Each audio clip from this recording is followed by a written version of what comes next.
Hey, welcome to the stream. I hope that everything is going to work okay this time.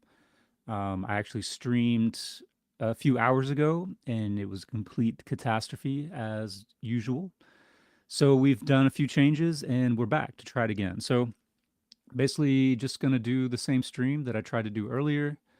And I just wanted to get in the habit of streaming and I'm just going to push through it, power through it essentially. So this is the weekly news roundup, and it's going to be a part of my live stream repertoire that I hope to, um, I don't know, launch, I guess. And I'm calling that sort of live stream shallow depth of feels because I thought, maybe it needed its own separate branding, although I think it's going to live on my own, sort of on my main channel.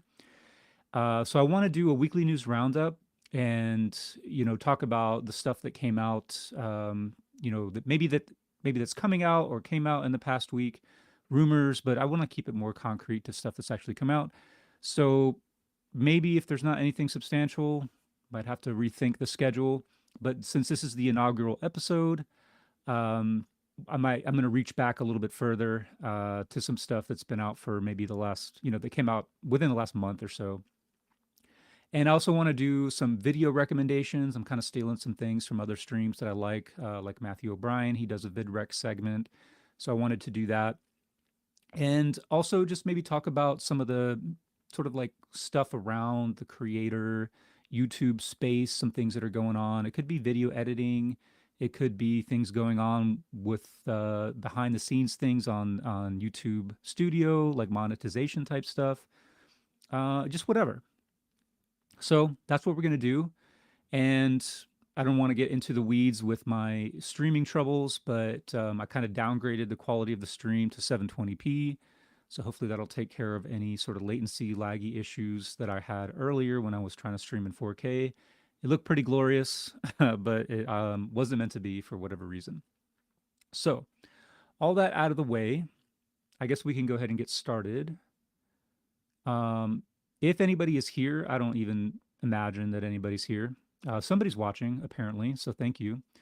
Maybe give me a thumbs up if it's looking and sounding okay. That would be appreciated, just so I know we're kind of on track.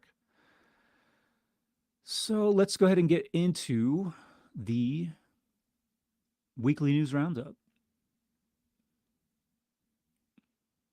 Whoa. Oh, I've got gas.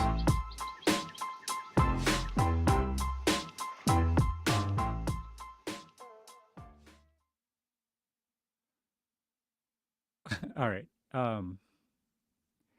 Starting out with the Shure SM7DB. Now, this is interesting to me. I do a lot of microphone and audio stuff on my channel, but I've sort of it's gone a little bit by the wayside and more in favor of camera stuff. But I really do enjoy microphones and audio recording, even though I'm definitely not an expert at it. But so the SM7DB was sort of surprise announced. I don't know that anybody really knew much about it, and then it just was out and available and like shipping and arriving within like a day. So that's kind of interesting. So it's an update to this microphone that I'm using, the SM7B, and the DB stands for, well, it's kind of a not so subtle play on decibels because one of the big knocks on the SM7B for a long time is that it's a quiet microphone. It takes a lot of gain to get a good signal out of it. And somebody gave me $10. Holy shit. Sorry. Holy crap. Thank you. KSA for that. That's amazing. I definitely need it to improve the quality of what I'm doing. Anyway, thank you so much. Really appreciate that. Okay, so the SM7DB is an update to the SM7B, and what they have done is included with through a partnership with Cloud Microphones, they've actually included essentially a cloud lifter inside the mic. So it has a preamp, a mic activator built into the microphone. So one of the big, the common advice to go with this microphone is like you need to buy the microphone and then you need to get cloud lifter. And there are many other types of mic activators or inline preamps as they're known. So you don't necessarily have to get the Cloud Lifter brand, I have right here a mic activator from a company called VLazy that was sent out to me, and I really like this one because it's really low profile. It isn't really. Uh, these obviously need an extra cable, and they sit on the desk or sit somewhere, so a little clunkier. But so yeah, I mean, a lot of people will be buying some kind of mic activator with their SM7B. If you go with the SM7DB, you no longer need to do that. Here, taking a look at this picture, it's pretty cool the way they have sort of integrated this into the back of the microphone. So you can bypass the preamp altogether if you don't want it or need it, but then you've got the preamp switch, and then you've got a plus 18 dB and a plus 28 dB um, level that you can select depending on how loud you need it to be. So all in all, that's pretty cool, and it's an extra $100 over what they're selling the original SM7B for. Um, and they've also updated the switches. So the SM7B has these same frequency response switches. So you have a flat frequency response, and then you've got a bass roll off or low cut filter, and then you've got a presence boost switch, all of which are on the SM7B. But in order to activate or change those settings, you need like another tool, like usually like a pen tip or a pen cap will work. A little screwdriver will work, but now they have it so that you can actually just flip them with your fingers. So that's handy. But otherwise, from everything that I've seen and heard on YouTube so far, it should sound essentially the same as the SM7B. Maybe it would sound essentially the same as the SM7B plus Cloud Lifter. So if you are thinking that you got screwed because you just recently bought an SM7B and now you've got the SM7DB on the market, you're not really missing out in terms of sound quality. And depending on what kind of audio interface you're using, you may or may not need to get some sort of inline preamp or mic activator with it, or you might not. Some of the newer interfaces like the Rodecaster Pro 2, the Rodecaster Duo, the DLZ Creator, all of those have plenty of gain to drive a microphone like this without need of this. So it's kind of interesting that it took them this long to do that, because the SM7DB is not even the first dynamic mic to have a built-in preamp. The first dynamic mic that I bought was the Aston Stealth, which is a dynamic mic that had a built-in preamp, and that mic's been around for, I don't know, 10 years or so. And I also have heard of like some small like boutique companies that would sell modded SM7Bs with preamps in them. So all in all, it's pretty cool. The microphone is slightly different looking. It looks to be like a little bit longer. And instead of having a matte black finish, it has a glossier finish. And you can obviously see that it's got the Shure logo on it. So I'm not a huge fan of that. I think this mic is super popular with podcasting, streaming, content creation, et cetera, et cetera. And I think not only is it the sound, but it's also the way it looks. I don't think you can discount that. And I think this is a kind of a classic microphone. And I think maybe Shure, maybe they're kind of a dorky Midwestern legacy company that maybe caught lightning in a bottle with the SM7B, and maybe their go-to, or their sort of default is a little bit goofier, I think, like the MV7 and the MV7X. So I'm not a big fan of like this branding. Um, so all that to say, if you feel burned that you got the SM7B and not the SM7DB, I don't think you should feel that way, because this is still a classic microphone. And to me, this is the one that's going to be more sought after, I think, than the SM7DB. There's nothing wrong with that microphone. I think it's going to be amazing and have really great functionality. But I still think this one is going to have maybe more cachet and be a little bit, I don't know, I still think it's going to be completely relevant. So that's the SM7DB. And real quick, alongside that, they launched this guy here, the MVX2U. And this is pretty cool because I had seen some people complaining or wondering why they didn't do a XLR USB combo version of the SM7DB. And that's essentially what this is. This is a little device that will plug into any microphone that's XLR. So it could be the SM7B or the MV7, a condenser mic, anything with XLR that'll plug into that XLR connection. And then it will give you a USB connection. So it turns your XLR microphone into a USB mic. So you have that USB 3.0. and you've got a headphone, a 3.5 millimeter headphone jack to monitor the audio, just like most USB microphones have.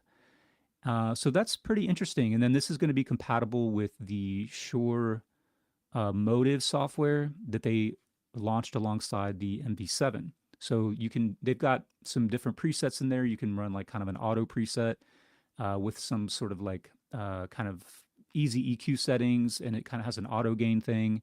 And then it's got a manual side where you can kind of dial in the settings and the sound more to your liking. So I don't know. It's pretty interesting that they did that, and that also will provide up to 60 dB of gain to run through USB. So those are the SM7DB and the Shure MVX2U. The next big thing that I want to talk about real quick is the Blackmagic Cinema Camera 6K. So no longer the pocket cinema camera. They finally realized that there's nothing pocketable about these cameras, although it does have pretty much the exact same body as the Pocket Cinema Camera Pro, except for the lens mount, of course. They went with the L mount as opposed to the EF mount that they had been using with the Pocket 6K and the 6K Pro. So this is pretty cool because it's the first time that Blackmagic Design has released a full frame camera. Up until now, they've been pretty much everything besides full frame and larger. Super 35 or APS-C. They've had micro four thirds. They've had super 16 millimeter size sensors in their cameras. So this has been something that people have been waiting for and hoping for, I think, for a while. So the good stuff is obviously that this is a Blackmagic Design camera with that full frame sensor. And of course, it shoots internal 12-bit BRAW. And I think BRAW is the only format. I don't think this shoots ProRes. So you've got BRAW and nothing else, which isn't necessarily a bad thing. You know, BRAW is a great format and it works super well. And you can record in OpenGate. So the full readout of the sensor at 6048 by 4032. And then, of course, they've got a bunch of different aspect ratios that you can choose from. They've got anamorphic modes that you can select, and of course, they've got 4K DCI and 4K UHD options as well. All those are going to result in various crops, I believe, depending on those aspect ratios. But you know, it would be similar. Like if you were to shoot on an S5 Mark II, for instance, and you were shooting in 4K DCI or 4K UHD, I'm sure that you would get the same readout of the sensor on this camera as on those cameras. Essentially, it's the full width, but then a crop of the top and the bottom. This no longer has the ND filters that they introduced in the 6K Pro, so that's unfortunate. I'm sure it has to do with switching the mount to the L mount from the EF, which doesn't have as much room in there. But yeah, I mean, this is a pretty cool thing, and I think it's $2,600, so I think it's maybe $100 more than the 6K Pro, but it's, you know, right in that ballpark. And it's similar in price to like the S5 II and the S5 IIX, a little bit more. But of course, you are getting that internal RAW, that internal 12-bit recording. This also has an optical low-pass filter, and I'm not sure if that's 100% necessary with this sensor. I know that the S1H has one as well, but I believe that this sensor is the same one that's been sort of passed around since the A7 III, or a variation of that sensor. It's the same resolution, same sort of slow-ish readout, and the same frame rates and the sort of frame rate limitations that all of those cameras have. The A7 III, S1, S1H, S5 Mark II, Nikon Z6. I'm pretty sure that all those cameras are using a variation of that same sensor, and I'm pretty sure that this one is too. That's not necessarily a bad thing. You know, it's still a great sensor. It has a great image, lots of dynamic range, but it is limited in the rolling shutters pretty bad. And 4K 60, just like all those cameras, has a crop. So it's basically a super 35 millimeter crop. And then 120 frames per second is limited to full HD. So it has, you know, all those same limitations that all those cameras have had since the A7 III. You know, I think it's still a pretty good. People have really I've used the Pocket 4K and the Pocket 6K a lot. A friend of mine let me borrow his for like a year, and I used them a lot just for YouTube purposes.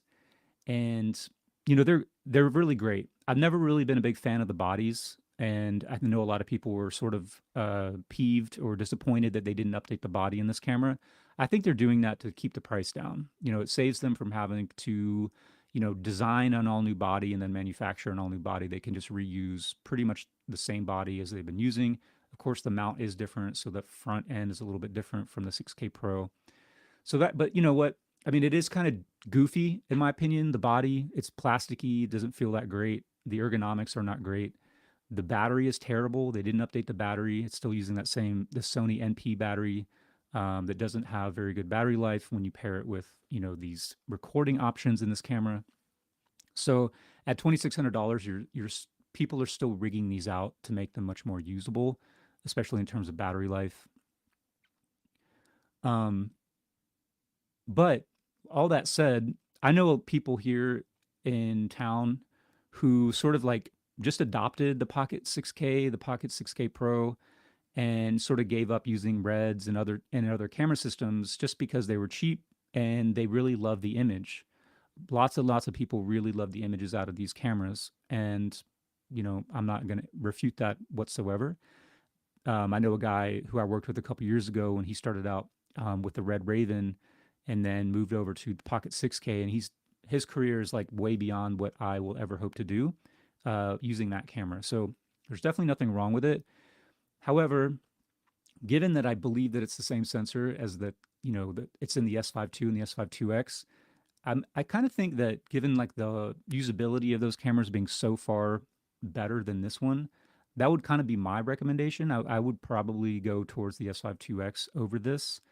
And if you really do want that B-RAW, that 12-bit, you can always get the Blackmagic Video Assist recorder, which I know is going to be an additional cost, and it's also going to be more rigging and things. But I feel like once you rig out this camera to be more functional, I think you could get an S5 II and an S5 IIX plus a recorder, and you'd be kind of in a comparable place in terms of like rigging and price. And I don't know. I just feel like those cameras are just way more usable. Battery life is better. Ergonomics and build quality are better. You can take photos with them. They have autofocus. So this camera still doesn't have any continuous autofocus in it. And now that they've gone to the L mount, you're probably going to be pairing it with a lot of autofocusing lenses. So that's just kind of a missed opportunity. And I just don't feel like it's as usable. I mean, if you really are going towards that cinema line or that cinema mentality, and you're probably going to be using manual focus lenses anyways, that's totally fine. But I think for a lot of people who want to do hybrid stuff and want to do run and gun stuff, want more flexibility, I think the S5 II is just probably the better way to go. All right. Ooh, Whoops, I've sorry. got gas.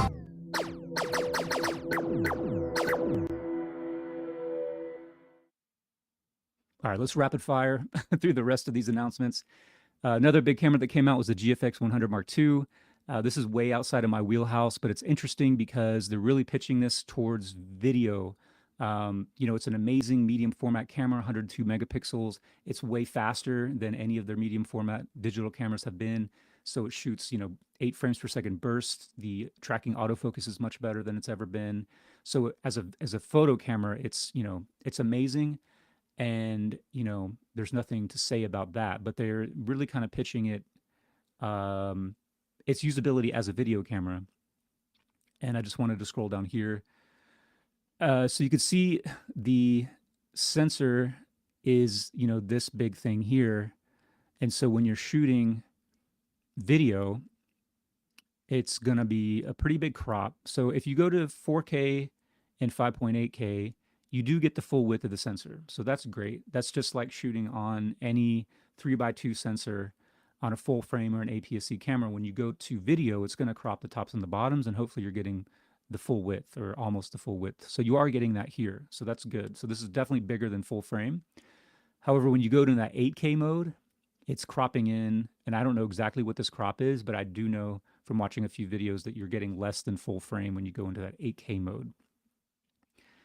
So it's not the end of the world, I guess, but it also has some It's got a relatively fast readout, especially for such a large sensor.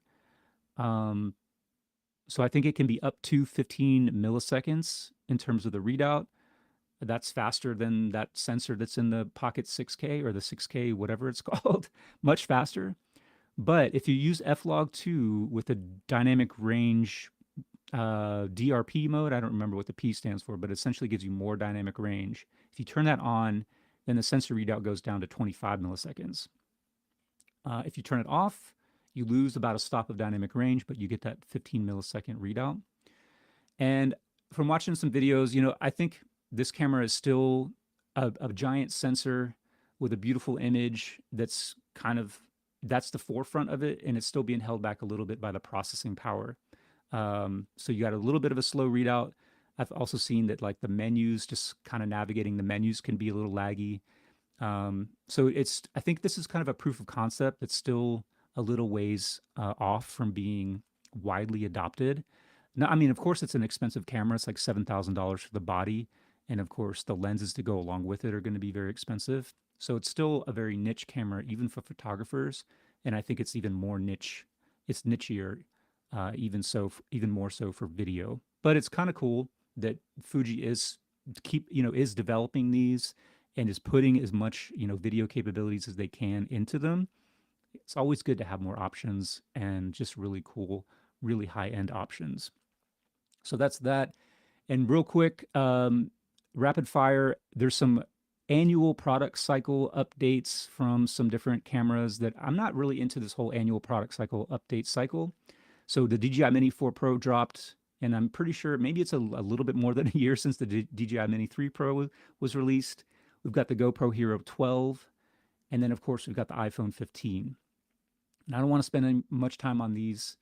The Mini 4 Pro, I think the big improvements over the Mini 3 Pro is it finally has the side sensors, so the detection sensor. So if you're flying sideways, now it has object avoidance, object detection in that orientation. So that's good. And I think it also has a multi-aspect ratio camera. I don't think it has multiple lenses, but maybe it does. But I know you can shoot in a 16 millimeter field of view and the 24 millimeter. So that's pretty cool.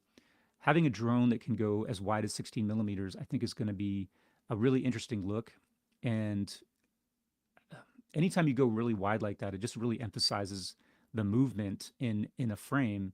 And obviously, with a flying camera, movement can be a pretty big thing. And I think it'll just give people some interesting opportunities to reframe and sort of like reconsider how they're flying and framing up things and moving through scenes with this 16 millimeter. So that's pretty cool. Another thing that's annoying aside from the yearly upgrade cycle is that even though this camera and this gimbal setup look very much the same as the Mini 3 Pro, apparently it's different enough that filters and all the accessories that people might have from the Mini 3 Pro don't fit on this. So you have to buy all new like ND filters and other effects filters. So that's kind of annoying. I don't really want to talk about the GoPro Hero 12. From what I've seen, it seems to be more of a firmware and software update to the GoPro Hero 11 as opposed to an all new camera. And the iPhone 15 or the 15 Pro and the Pro Max. The big things with these is they've made the internal ProRes recording much more usable. I think that was released alongside the 14, and you had to record it internally. So ProRes is going to be a massive file, and it's going to fill up the hard drive inside a phone really quickly. But now, since they have a USB 3 connection, you can just plug in an external SSD, and let me put ding. You can put an internal. Can you see that? Probably not. Zing. You know what an SSD looks like. I don't need to hold it up. Wee. You can just plug in one of those to the USB 3 port on the phone and record ProRes to that. So that makes it much more usable. And they've also, alongside the ProRes, introduced Apple Log. So you can shoot in a log format with Apple ProRes on the new phones. And I've seen some pretty impressive looking footage from these iPhones. So it's another option. It's crazy. I think that these phones are getting so expensive. Um, they are encroaching on and surpassing a lot of standalone cameras with like much bigger sensors that would probably give you much better image quality. But of course, it's a phone that does all the things that a phone does, that a camera doesn't do. So it's hard to really, you know, I don't know. It's just crazy that they're getting so expensive, and people are financing these, and like the phone carriers are enticing people to get them through all sorts of nefarious and crazy schemes that I think are kind of anti-consumer. So on the one hand, I'm pretty annoyed by it. On the other hand, it's cool that there is some legitimate sort of like camera upgrades, and even like the Blackmagic Design released a camera app to go alongside this, and it gives you like fully manual control over the camera, and it's completely free. Um, I know Filmic Pro has been around for a long time, but that's like a $20 app, which isn't bad. But Blackmagic has released one, and I think they've got some ad stuff in there too because it is free. But anyway, moving on from the hardware, I wanted to talk briefly about the update to DaVinci Resolve. So they went from 18.5.1 to 18.6, and this came out pretty quickly. I think 18.5 has only been out for maybe 2 months, 2 or 3 months in the full release. It was in beta for a bit, and I in my earlier stream, I was streaming from my Mac Mini, and I have 18.6 installed on my Mac Mini, but I reverted back to 18.5.1 on my Windows machine, which I'm streaming from now. So I can't show it to you because I was having some problems with it. And I know a lot of people are having issues with 18.6. So it seems like they may have pushed it out quickly because they included Apple Log. They've included an Apple Log profile in there. So some of the new things that they introduced alongside Apple Log, they did some sort of keywording favorites kind of functionality that I think people have been asking for, similar to what you can do in Final Cut Pro.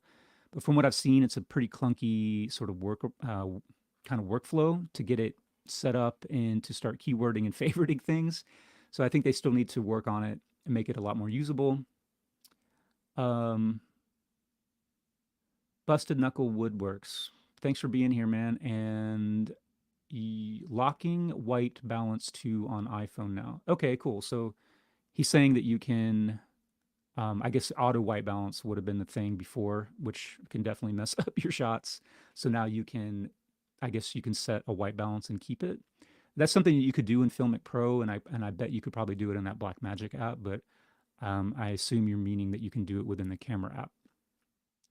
And he's also Busted Knuckle Woodworks is saying 18.6 is buggy AF. Yes, it is buggy AF. So I did roll back because I was editing a project in 18.6, and it had some serious audio issues. The audio, after I would like cut up a big chunk of my edit, got all out of sync somehow. And then the audio was like cutting out like at the ends of cut points, like at the end of a clip at a cut point and at the beginning of the next clip, and it just wasn't playing. So I don't know like what would happen on an export if like the audio would come back or if it would have been exported that way too, but it made editing the project impossible. So I just reverted back to 18.5.1 and finished that project. But some people aren't having issues with it. So it's obviously, I think it needed a little bit more time in the oven to get some of the bugs ironed out. And there have been bugs. I think one thing that people were really excited about Resolve a couple years ago, a lot of people started switching over from Premiere, especially, was that it was much more stable. But now they have really increased the speed at which they're updating it, adding a lot of new neural engine and AI features and functionality, which are all great, by the way. But I think it's kind of inevitable that the faster they do these updates, the less stable it's going to be. So it's definitely a trade-off. And I just hope that they can kind of keep the balance relatively in favor of stability and usability as opposed to just like constant, updates with new features. But there are some good stuff in here. So aside from that, you can now import GIFs right into your media. I think they allowed you to create and export GIFs in 18.5, but now you can actually import them and then edit them. And a really cool thing, which is what I wanted to show you, but I don't have it on my PC, but they've got they've got target audio loudness presets right in the deliver tab. So this is huge for content creators like me.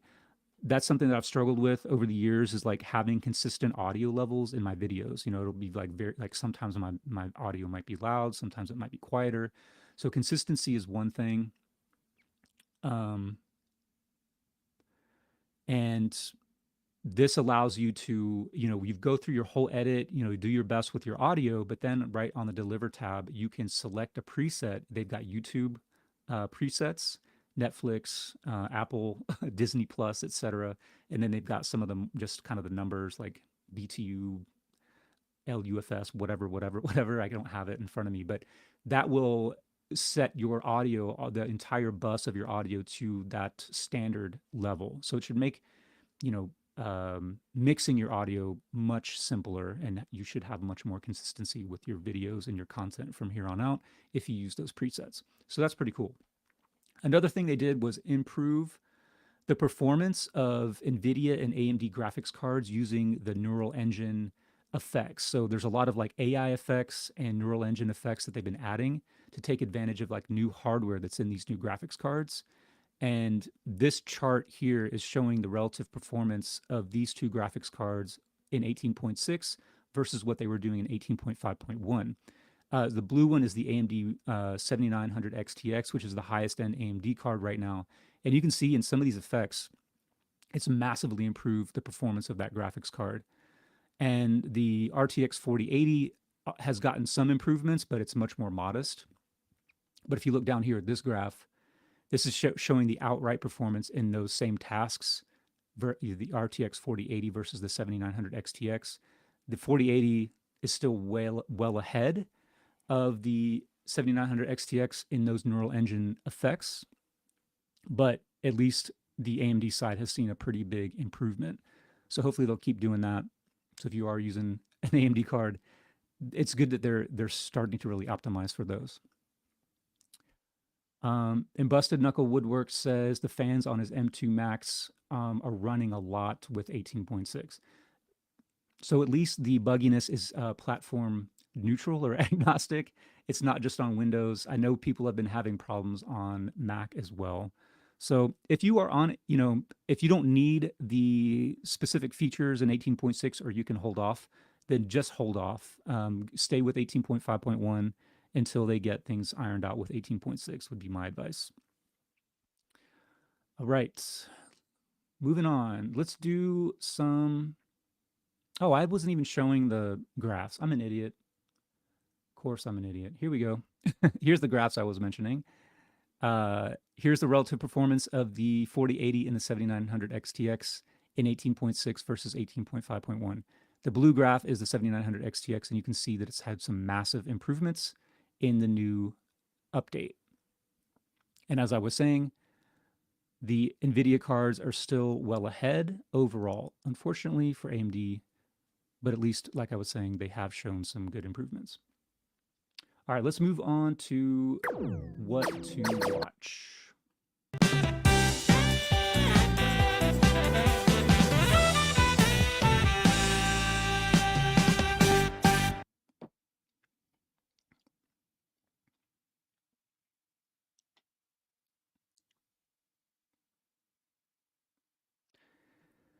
This channel, GX Ace, if you do not know this channel and if you like cameras and you like the new camera releases, but you're annoyed by the kind of the embargo dump kind of videos that come out every time a new camera comes out, highly recommend you check out GX Ace.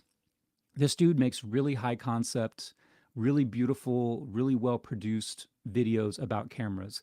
He features, the video functionality and the photographic functionality of a lot of different cameras, and it's just amazing to look at and amazing to watch. Like I said, very high concept. He's built out like this whole set wherever he lives in his basement, and he's created like this like kind of robot future self. All these props that he uses, it's pretty crazy. So if you haven't found GX Ace before, really recommend that you take a look at his videos. Very inspirational and very humbling. If you have any aspirations to be a filmmaker of any quality, then you could probably learn a lot from him. I know I can. Next is a YouTuber called his name is Blaine Westrop, and I just found him recently. He's another guy who's making kind of high-end cinematography type videos, and I think I found him about a month ago. He put out a video about how he financed a an Arri Alexa LF $1,000 camera. So he financed it, and he talks about how he did that and how he makes money with it. But obviously, not something that I am trying to replicate. But two of his most recent videos are about overexposing. So we've got this one called No Noise, overexposing for perfectly clean footage. And he goes through this process of how he is able to overexpose his Alexa and then bring that exposure down in post to get a super, super clean, very noise free image. And it kind of dovetails with a lot of the content that I've been working on in the A67, well, the FX30 in particular, with Cine EI. I put out some Cine EI videos in the past few months, and that is very you know, it's the same concept, overexposing to get clean imagery. And then he put out one that just came out last night, I believe, 20 hours ago. People watched this video and suggested, well, why not just shoot in a lower ISO? So that's what he did here, comparing the image at ISO 200 versus ISO 3200, and then exposure correcting those in post and comparing them. So pretty interesting stuff. Again, I've done sort of similar and kind of dovetailing videos. Um, the cameras that don't have Cine EI, like the A6700, the A7S3, A7 IV, et cetera, et cetera. Um, can you just shoot in a lower ISO, or do you need to try to overexpose? And I've done some comparisons with those two. So I thought it was interesting that he did these same kind of tests and comparisons, obviously with a much higher end camera than anything that I have. But yeah, he does some really cool stuff.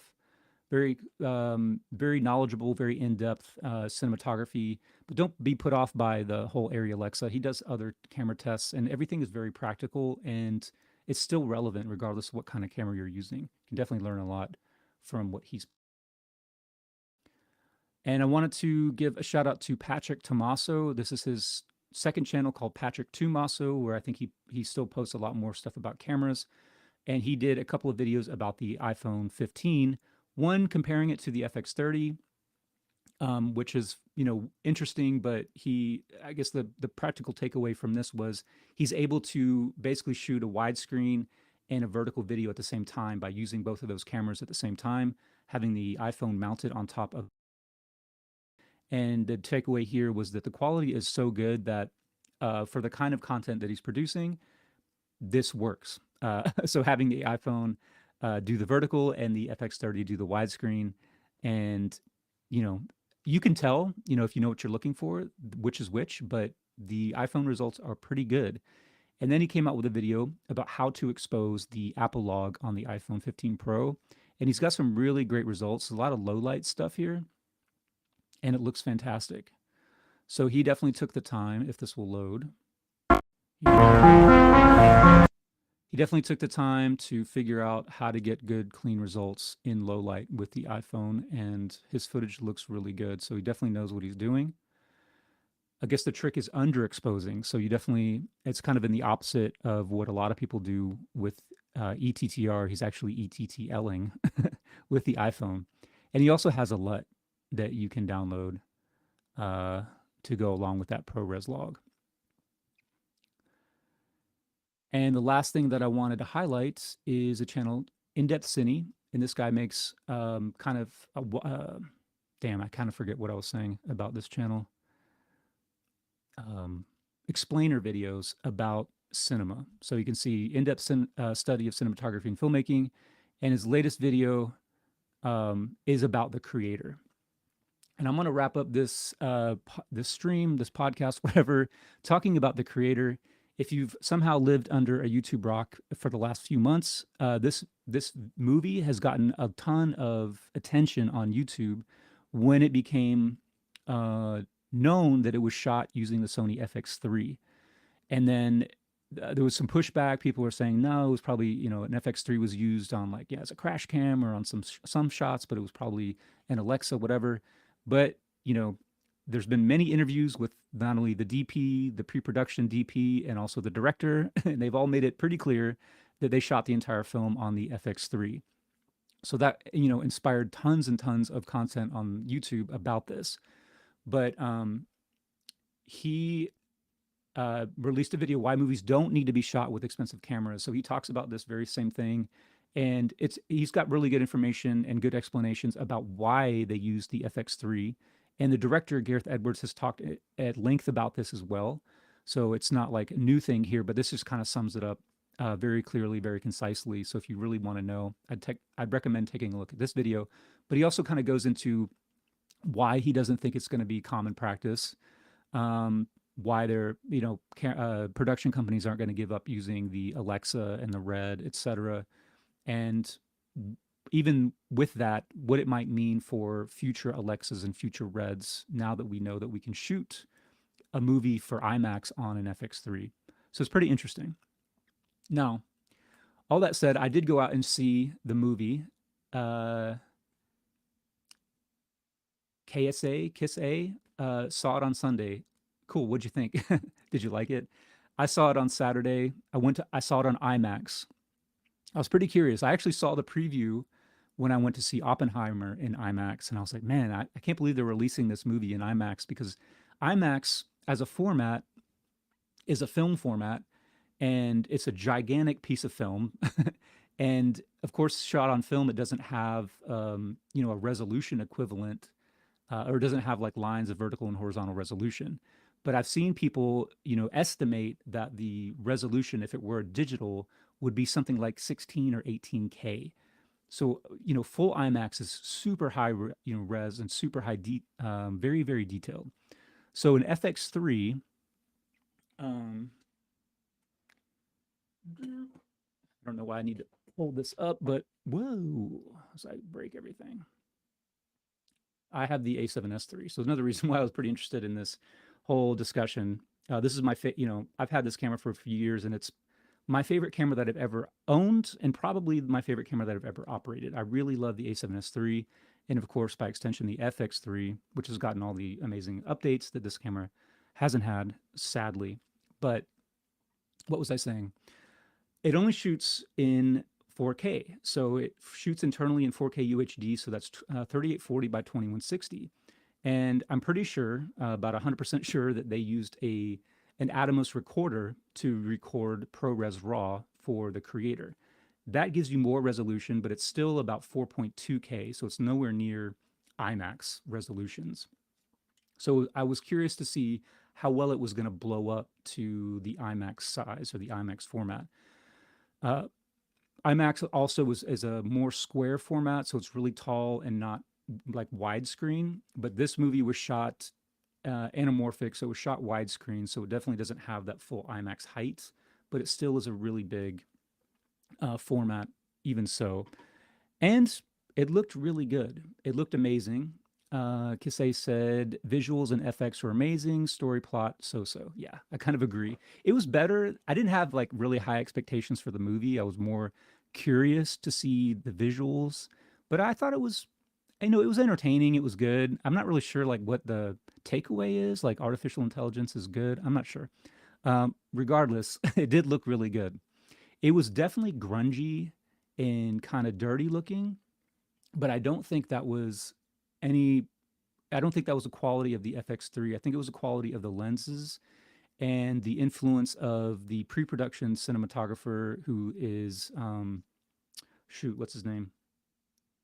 The Greg Fraser, who shot Dune, and I think he left this movie to go shoot Dune 2, and he also shot the latest Batman movie. If you've seen Batman, I have that movie on 4K Blu-ray, and it's not very sharp. It's not very crisp, and I think they intentionally made it kind of soft and dirty looking. I think they scuffed up the lenses, or they bought lenses and kind of like did that on purpose. And this movie has a similar vibe to it, so it's not very pristine looking for sure.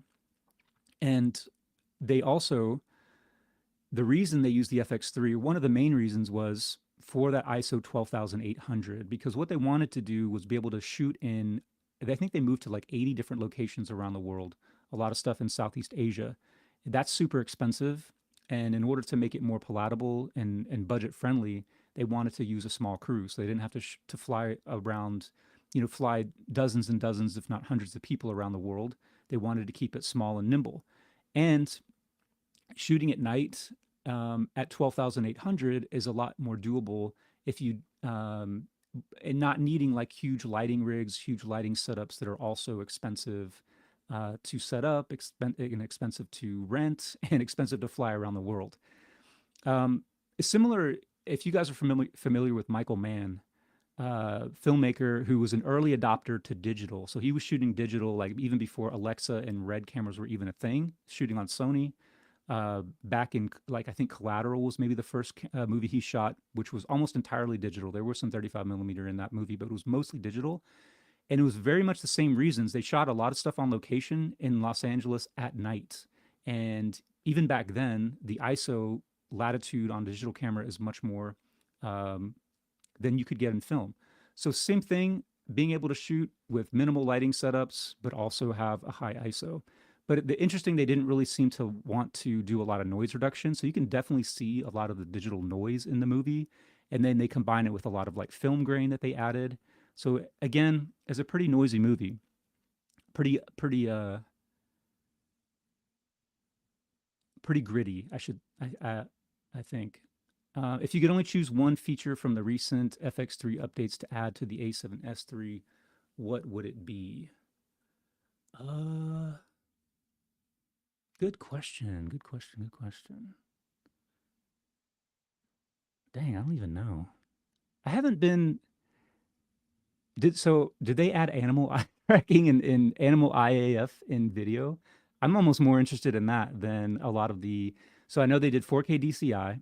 I've got the FX30, so it has all the same updates that the FX3 has, and I'm trying to remember what they all are because I haven't really used Cine EI. I've used probably been the most widely used thing that I've adopted since getting the FX30, but I don't think it's like necessary to use that. You can easily get the same results exposing a different way, but it's cool to have Cine EI. And the DCI modes, those are cool. I guess I would take the DCI, maybe the 48 frames per second. So I'm always envious of like Fujifilm and Panasonic Lumix cameras that have so many more high frame rate options than Sony. Sony's pretty much 60, 120, 240, and nothing in between there. And there's like so many more options in between there that other cameras have. So the fact that you can do 48 in the FX30 and the FX3 is pretty cool. The bummer is that you can only do it in the 24 FPS mode and DCI 4K, I believe. I can't remember if you can do it in 4K UHD. And it also requires a CF Express card. I've had the Sony A7S III for years, and I've never used a CF Express card because I don't need one. You can do everything, pretty much everything, with just a V90 card. But to shoot in those modes on the FX3 and the FX30, you do need the CF Express card. So I don't know. I still love the A7S III. I'm not like, I don't think that it's been like obsoleted by the FX3 updates by any means. I just think it sucks that Sony has kind of stopped updating it while they have updated, you know, other cameras and just not updated that one. That's what I'm more upset by. Shutter angle, absolutely, but none of the cameras have shutter angle. I don't understand why Sony just doesn't put shutter angle in the cameras. But I think there's a lot of like misconception about what that actually means. The only thing that it's just kind of uh, when you do change frame rates, all it really means is you don't have to go back and change your shutter speed. It doesn't change the function. It doesn't change anything about how the camera is functioning. It just changes how you think about shutter speed. So, whether you set it to 180 or 360 or 270 or 90 or whatever, it doesn't really matter. You can still get those same results with the corresponding shutter speed. All it means is that you don't have to, if you want to keep it at 180, regardless of your frame rate, then you don't have to change it. So on the A7S III, for instance, or all these cameras that have shutter speed, when you go from 24, you want to set it to 1 over 50. When you go to 60 frames per second, you want to set it to 1 over 120. And you have to do that with shutter speed. If you have shutter angle and you set it to 180, regardless of the frame rate, the camera's going to make those changes automatically. So I think it's kind of overblown, but it would be nice. It just makes it simpler. Um, the big thing that I really wish they would do that you can do in the Fujifilm cameras and that you can do in Panasonic is change the noise reduction, either turn it off or turn it down. I was always kind of disappointed by the ISO 12800. A lot of people are like, "Oh, this is so amazing! It's so clean." But the reason that it's clean is because there's a ton of noise reduction in there, and the image, in my opinion, gets really soft and kind of plasticky looking. Sometimes it can look okay, but like in the creator, for instance, they're shooting ProRes RAW, and that gets rid of all of the noise reduction in camera, and you can see that in the film. You can see a lot of the noise that's in there, and it doesn't seem like they tried to do much noise reduction. They just really kind of kept it kind of gritty, which is fine. But that would be the one thing that I would like, because I did a comparison between the LUTs. Yeah, LUTs, absolutely.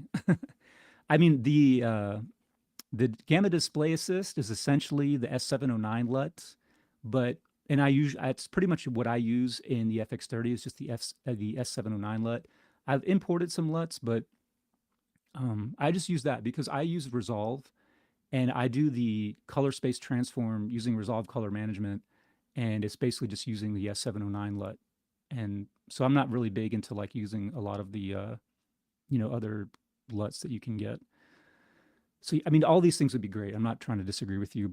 I'm just saying I still love this camera. um, anyway, what was I saying? I don't know. The creator. I think it should be kind of like a call to arms for everybody to stop being so focused on what camera they do or don't have. Because if they can shoot a $90 million movie for IMAX on an FX3, there's really no excuse for us. Like, you should be able to shoot whatever it is you have, or whatever you want to shoot with what you have. What's in front of the camera is so much more important than what camera you have. And the reason that movie looks so amazing is because of the locations, because of the costume wardrobing and the props department, and then of course all the VFX that they added into it. All that stuff is like way, way more important than whatever camera they ended up using. And the last thing before I end is that wasn't even the first movie feature film to be shot on an alpha camera. There was a horror film, I think it was called The Exorcism of Emily Rose or something like that. I might be butchering that, but that was shot on the A7S2. That was been a few years ago. And not only that, there's been a few feature films that have been shot on iPhones. I know that Steven Soderbergh, I think, was the first one to release a feature film in the theaters that was shot on the iPhone. And I believe it was the iPhone 7. That was called Unsane. And I actually saw that in the theaters, and it didn't look great. But again, it's about the story and about the everything else that's in front of the camera. And then he did High Flying Bird, that was a Netflix movie on iPhone. And then Sean Baker shot Tangerine on an iPhone. So all that to say, if you have interesting content, that's probably the most important thing. Anyway, I think that's everything. I really appreciate you for joining and for the super chat. I blown away by that. Thank you so much, and hopefully I can kind of figure out all my technical issues and start doing these live streams every week. So thanks again. Really appreciate it, and hope you guys have a good rest of your day. Oh, that was awkward.